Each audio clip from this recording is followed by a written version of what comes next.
Um, all right. Hey, Facebook, how you doing? Good to see everybody. Good to see everybody. Welcome.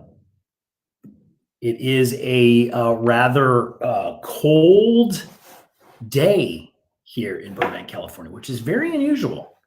If anybody knows me and talks to me on the phone a lot, you know that I'm always saying how hot it is. Everybody's always wearing t-shirts and polo shirts.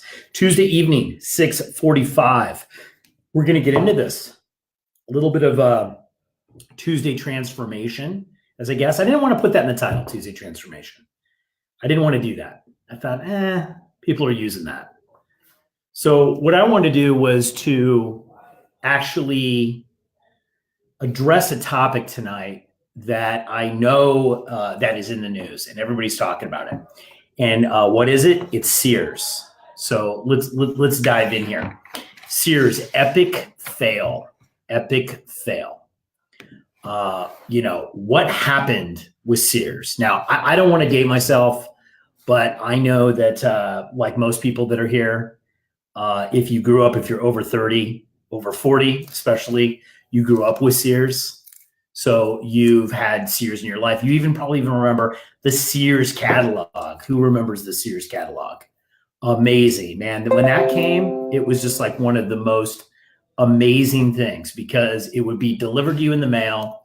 You'd crack it up about Thanksgiving, I believe it was. About Thanksgiving, you would get it. You'd crack it open, and you would be so excited to be able to see that. Just so excited. It's like, oh my God, everything that you want for Christmas.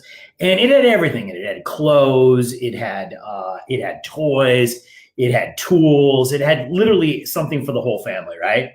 And people would be going through the Sears catalog.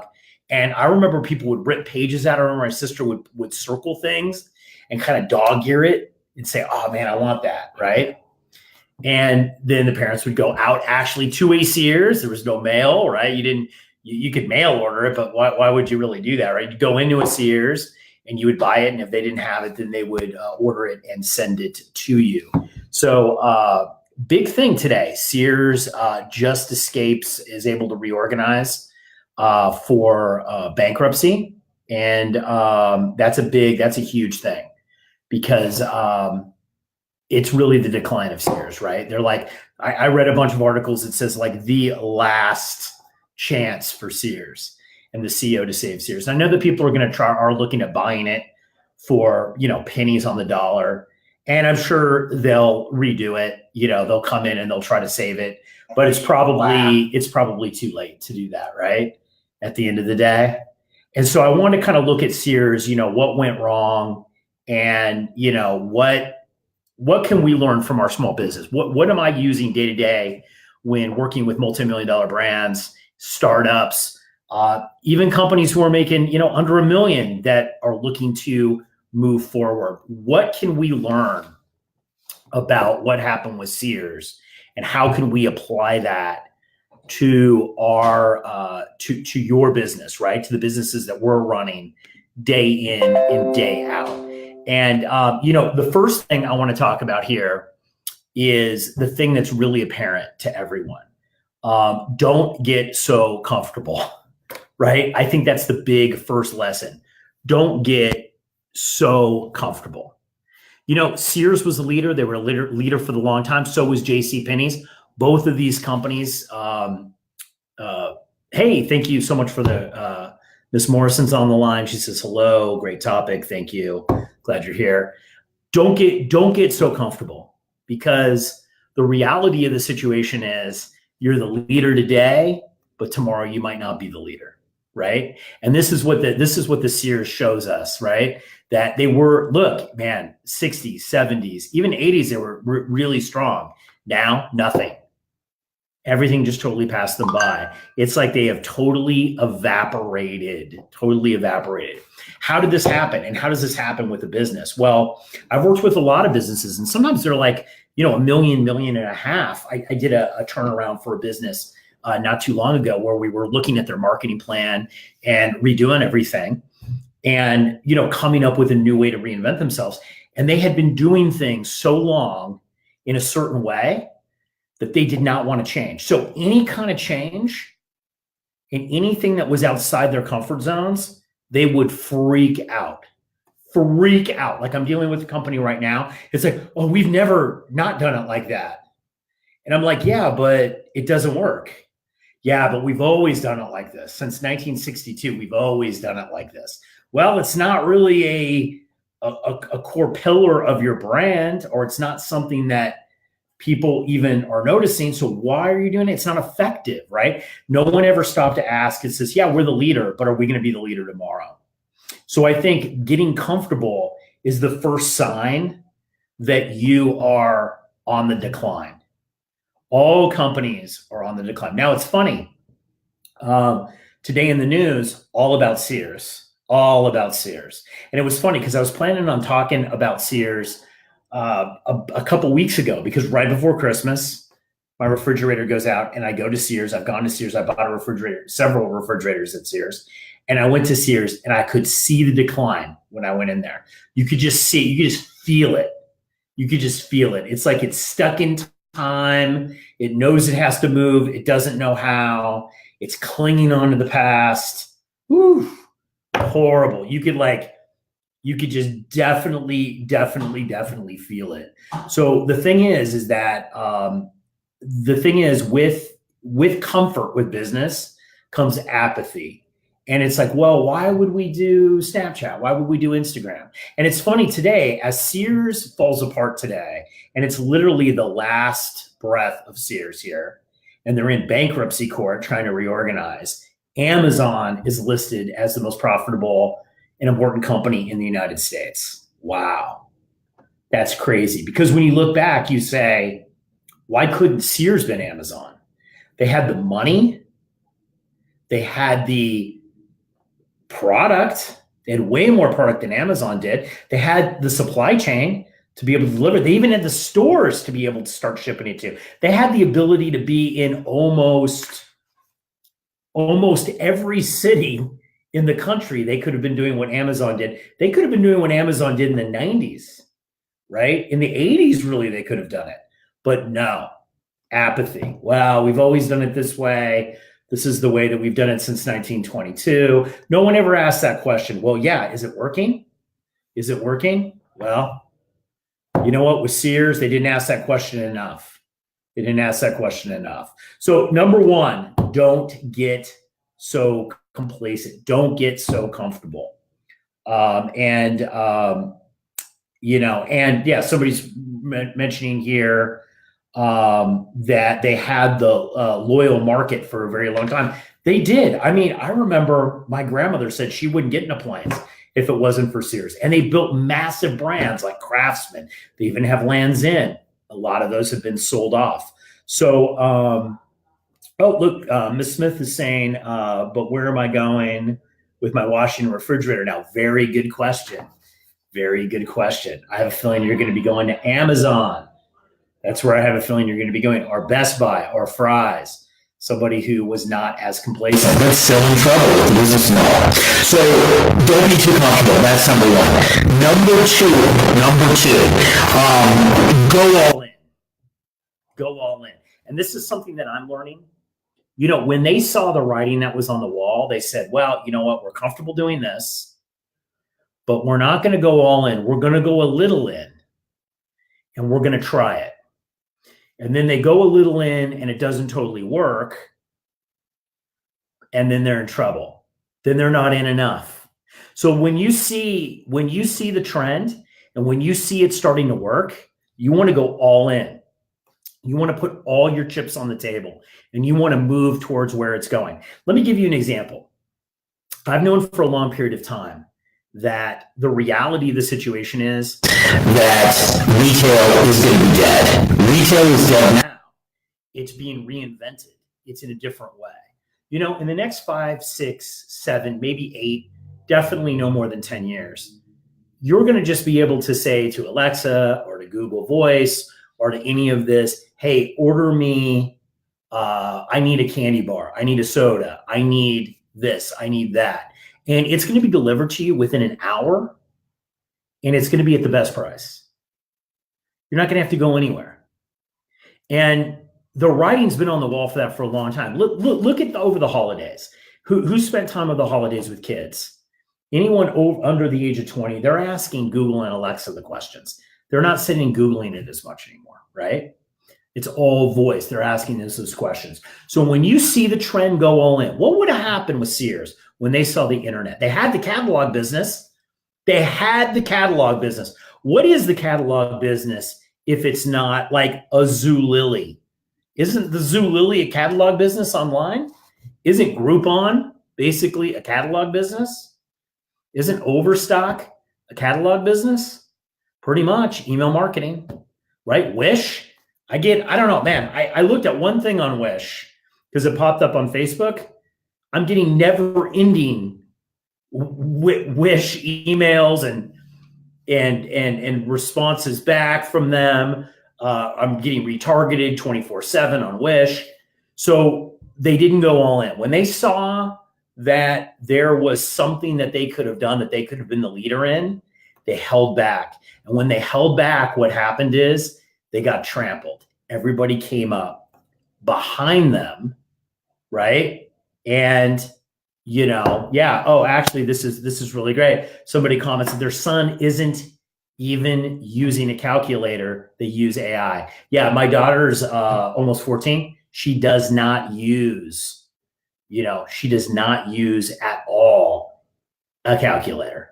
It's all AI. Even for algebra, they're asking Google, they're asking Alexa. So when you see something that's going, you go all in. What did Sears do?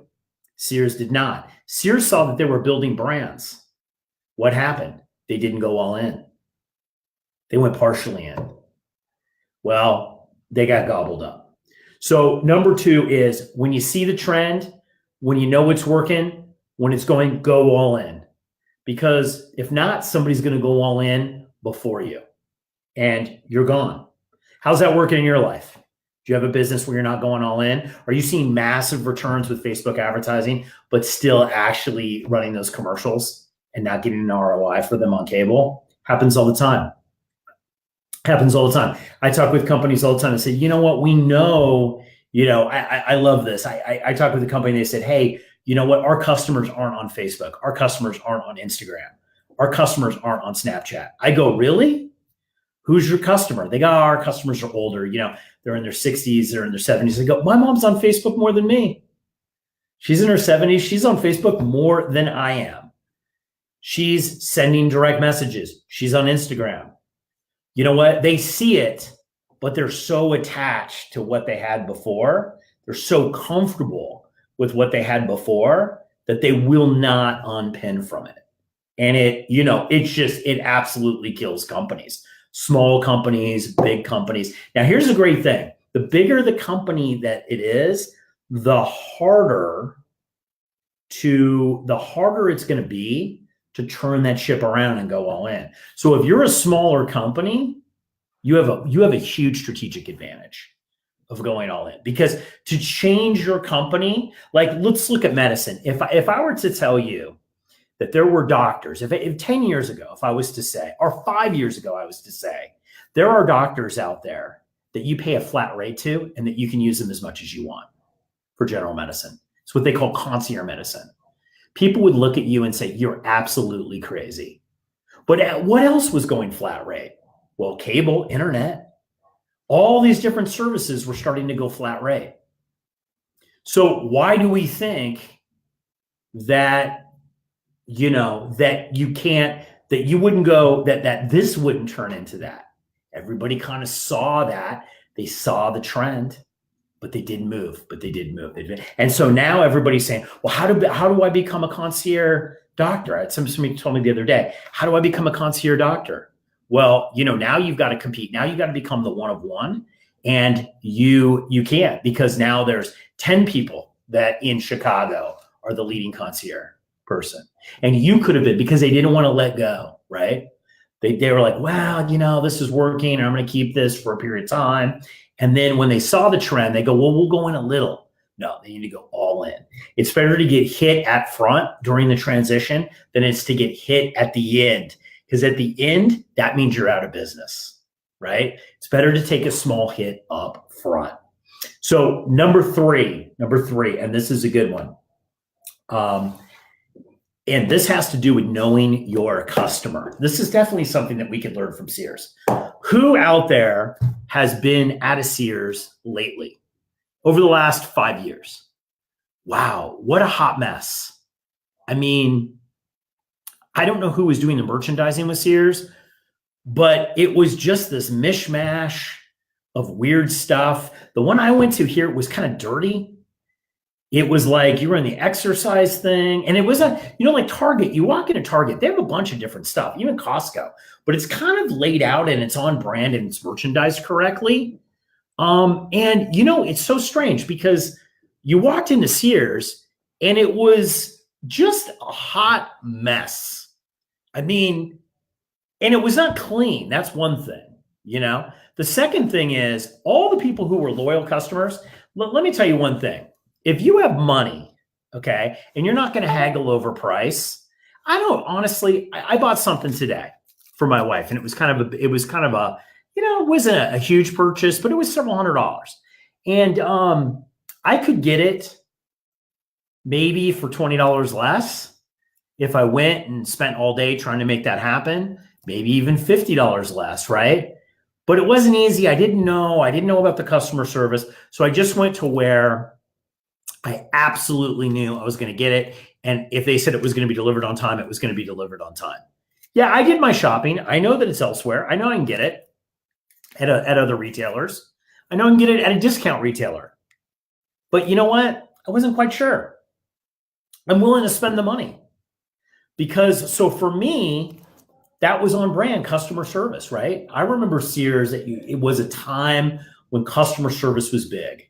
Right? And a lot of people say, well, I can't provide customer service because I can't compete. Well, you know what? I don't think that's the case.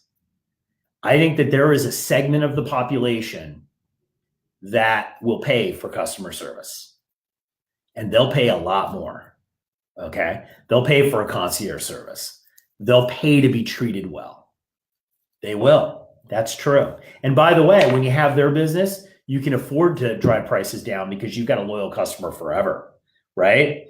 And I love it. I love the comment that Chantone just wrote, experience over prices. Absolutely. That's a really great way to say it. Now, I have this, I don't know if anybody's seen my brand rescue book, which I wrote. It's a free ebook at damonfrank.com, and you can pick that up for free. There, but I go over this in what this last number 3, this last point.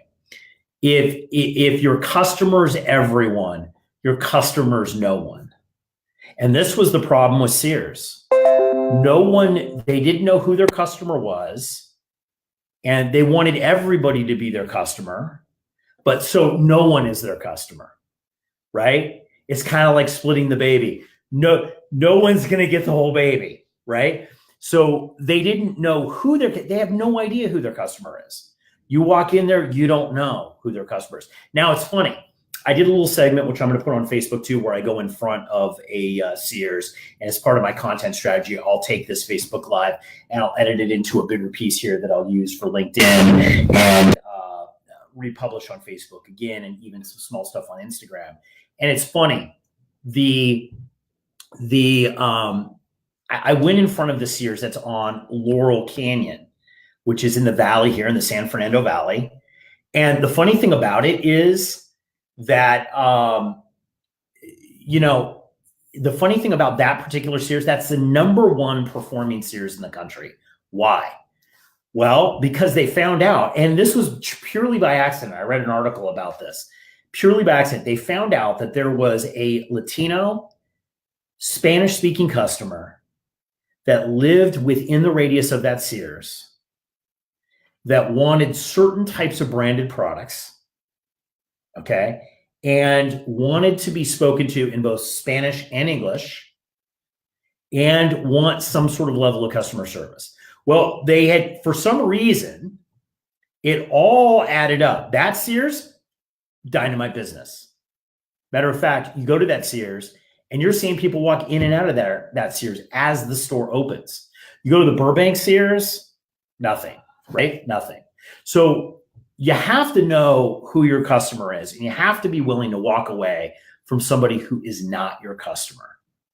Start another brand if you want another customer, if it doesn't fit your brand. You're not going to be everything for everyone. It's just not going to work. It's just not going to work. And this is a lesson that we can take away for any business that we have, especially a service business. Hey, Lynn, I'm glad that you joined us. You got to know who your customer is. I do this thing in Brand Rescue that I do where I walk through the company and we walk through and we really define who the customer is and exactly what service they're providing the customer and how they want to receive that service and what words we're going to use to convey that message. And you have to be thinking about that with your business. Who is my customer? What do they want? How do they want to hear the message? What type of product do they want? It's shocking. And I've even done this with my business, with my service business. It's shocking that the customer will actually tell you what they want, but yet, even as a service provider, we will not provide it to them, right? They'll say stuff like, well, I need X amount of coaching and I need to hit this thing and I need to get it in this way. And everybody will say that, right? Well, I need you to be available via text. Or I want to do video, right? They'll tell you what they want. The market will tell you what they want, but yet we won't really respond, right? Have you noticed that? Because we're hesitant because it's with those three things. One, we're comfortable. Well, we've always done it this way. Two, we see the trend, but we're not willing to go all in, right? For those, Lynn, for the people who are just joining us now, those were the first two. One, don't get so comfortable. Two, go all in when you see the trend. And three, a customer, if you can't have a customer for everyone is a customer for no one. So if you can't define who you've got, it's just not going to work, guys. It's just absolutely not going to work. So what we need to do, what we have to do in all of our businesses to use this as a model. What can we learn from Sears? So here's the takeaway that I'm getting. One, I'm definitely going to go all in, right? When I see a trend, I've got a business that a couple businesses that I'm launching now, and I'm going to show you some behind the scenes stuff of it. It's going to be really cool.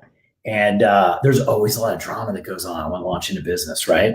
So far we've taken this business. This business really technically is a month and a half old. I have no website for the business. We've had no Instagram posts for the business. And we're going to be at, I think, no email marketing. And we'll be at the end of the year guaranteed $10 to $15 million. And we're just bringing on another huge major licensee. How did I do that? I know my customer. I know what the companies want. Now we'll deliver all that stuff and it's going to be great. But how did I do that? How did I do it from zero to really basically grafting and just actually latching on and providing an amazing service? My partners and I are creating an amazing service, 10, 15 million easy. How did that happen? Well, how that happens is knowing what the customer wants. And in this case, this manufacturer, I know what the customer wants, right? So, no, it's not the lab. It's definitely not the lab. It's not that. It's a new customer. It's a new business which I'm going to announce. I'm going to do a series of videos actually on this, which are going to be great. It's going to be called The Venture, and I'm going to actually go in and show you behind the scenes as I build these businesses, and a couple of them are celebrity-based businesses, and you're going to see the behind the scenes. Shout out if you think that's cool. If you'd watch that on Facebook, I want to know what you guys think. If you'd watch that on Facebook, I definitely I want to hear that. I'm going to go behind the scenes. You're going to see how I see it, how I go from no product to getting the product to providing the core service that we know we can knock out of the park, how we advertise and market that, and how we build these huge brands. It's fun. It's fun. So this thing that I'm going to do, I'm going behind the scenes, but I'm learning. I'm using these in my businesses right now. I saw a trend in a deal that I was doing right now, and I just see the trend. I know I can do the deal one way right now, but if I go all in, if I go totally 100% all in, and go this new thing, I know that I'm not going to generate the same amount of revenue immediately. Immediately, it's not going to happen. As a matter of fact, I'm going to be short from my projections, but I know what's going to happen 6 months from now. 6 months, I'm just going to hockey stick up with this. Why? Well, one is I need to go all in. I need to see the trend. And I'd love to, you know what, I'd love to hear from you guys, you know, using the Sears thing. It's almost like a wake for Sears, isn't it? Don't you feel like we're kind of doing like a Sears wake? we're burying Sears, and we're all saying some nice things about, we're all saying some really nice things about Sears. I remember the time I did. It's funny, in this video I did where I go in front of the Sears, I put up actually the old catalog from the 80s, 70s and 80s. Did you remember that? That was just amazing, that catalog. Man, that thing was thick. I could believe that thing. People would sit and they would go through it just like they're clicking now, right? It's like, even though things change drastically, they really don't change at all, right? They've gone from turning the page to clicking. A lot of the same techniques. So I'd love to hear from you guys. What are you doing in your business right now that any of these things do you feel that you're too comfortable? Do you feel that you haven't gone all in? Do you feel that you're everything to everyone, which is a huge problem, right? Or what? What do you feel? I'd love to hear your comments. I know a lot of people watch these after. Yes, Lynn, the Christmas catalog was the best. I love that. Good comment. Love that thing. That was so cool. And you know what? I kind of want that experience again, because there's obviously a customer for that. Hey, Pottery Barn took their furniture business. Pottery Barn sends a catalog out. It's pretty nice. A lot of people still order off of it. I just ordered off of it as a Christmas gift. So I know that actually works. What are you guys doing in your business? What can you take away from the Sears thing? Definitely love to hear your thoughts. I'm going to run here. Thank you, everyone, for joining me on this Facebook Live and also Instagram. We got you up here on Instagram. Thank you so much. If you definitely want that free brand rescue guide, that free resource, you can download it. Just go to damonfrank.com. There you go. And go to damonfrank.com. You can download it there. And absolutely 100% free. Love to provide some value. Also, you can also email me at info@talentbranded.com if anybody has any actual questions. I'd love to read them on the air. Also, here is the thing. I'm going to be doing a lot of Facebook Lives, a lot of Instagram Lives. I've got something for you guys that I want to throw out here. I'm going to be doing a little brand rescue on a couple of businesses, trying to turn them around with 3 Facebook Live sessions. If you have a business that is struggling, if your friend has a business that is struggling, I would love it if you had them email me or just send me a direct message on Instagram at @GetMeDamonFrank or at Facebook at @GetMeDamonFrank. And you can give me a shout out. Tell me a little bit about your business, what needs to happen. I love to really just switch these companies around really, really quickly. I just absolutely love it. And, sometimes it only takes, we do a couple sessions and we'll do it live on Facebook here. And so everybody can see and kind of follow along. So definitely you can get all the information about me at damonfrank.com. Thanks so much. Oh my gosh, so nice. All these people actually putting the stuff in the comments here. Good to connect with some of you again too. Oh, I saw some of you at Mia's event. Amazing coach and speaker. I love her. She's great. Tell her I said hello. I have not spoken with her in the new year, but I see a lot of people that when I spoke about licensing at her conference that are on here. It is so great to connect with you. I had such a fun time with that event. That was so much fun. So thank you again. Thank you, everyone. Thank you, everybody, also for following me on Instagram here. I wasn't able to check the messages as much as I wanted on Instagram. I will definitely do that next time. I'm going to be doing a lot of Facebook Lives. So please, if you like my page at Get Me Damon Frank, like my Instagram at Get Me Damon Frank, and always you can follow me at LinkedIn, and just go to damonfrank.com. Really good. Easy, easy. Everybody have a wonderful night. I'll talk to you soon. Gonna leave here, call it a day, back to not sunny California. All right, guys. Thank you so much. Have a great night.